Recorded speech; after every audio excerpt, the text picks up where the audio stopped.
सूरह अहज़ाब की आयत पढ़ी कारी साहब ने, दिल खुश हो गया जिस अंदाज से पढ़ी उन्होंने। सूरह अहज़ाब 33वां सूरा है और कुरान के सूरह की तरह इतना लतीफ़ है और उसमें इतने खूबसूरत मैसेजेस हैं।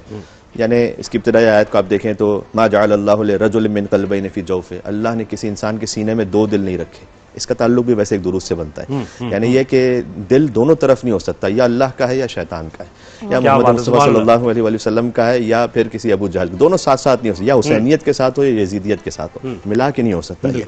तो अल्लाह सुब्हानहू व तआला ने फरमाया कि हमने किसी इंसान के सीने में दो दिल नहीं रखे। होता है ना कि काबे का तवाफ भी और गंगा का स्नान भी खुश रहे, शैतान भी राजी रहे, रहमान सजदा अल्लाह को इब्लीस से याराना भी हो, इकबाल ने भी कहा। जी, तो हमारी जिंदगियां कभी कभी ऐसी होती हैं, हम ब्लैक एंड व्हाइट में तो कम होते हैं, हम ग्रे में ज्यादा होते हैं, ग्रे में बिल्कुल। हम दोनों तरफ से अच्छा, उसको हम मुतदिल समझते हैं। जी, ये बड़ा मिसकंसेप्शन है। तो अल्लाह ताला ने कुरान में सूरह अहज़ाब में कहा, इसी सूरह में जिसमें आयत दुरूद है, इसी में कहा कि अल्लाह ने किसी इंसान के सीने में दो दिल नहीं रखे। ये मेडिकली नहीं कह रहा अल्लाह सुब्हानहू व तआला, मेडिकली तो सबको पता है कि हर एक इंसान के सीने में एक दिल है। ये स्पिरिचुअली बात हो रही है कि किसी इंसान के सीने में अल्लाह ने दो दिल नहीं रखे। इसमें ये आयत भी है कि अन्नबिय्यु औला बिल मुमिनीना मिन अनफुसिहिम व अज़वाजुहुम उम्महातुहुम, के जो नबी के अज़वाज हैं वो मोमिनीन की उम्महात हैं। इसी में यह आयत भी है कि लक़द काना लकुम फ़ी रसूलिल्लाहि उस्वतुन हसना, तुम्हारे लिए रसूल की जिंदगी में उसवा हसना है। इसी सूरह की आयत नंबर 33, 33वां सूरा 33वीं आयत ही जो अहले बैत के बारे में कि नमा युरीदुल्लाहु लियुज़हिबा अन्कुम रिज्सा अहलिल बैत व युतहिरकुम तत्हीरा, और इसी में आयत दुरूद भी है कि आयत नंबर 56 कि इन्नल्लाह व मलाइकतहु युसल्लूना अलन नबी या अय्युहल्लज़ीना आमनू, ऐसा महसूस हो रहा है कि सभी इसी में कुरान ही इसमें वसल्लिमु तस्लीमा, पूरा खुलासा यहाँ पर है।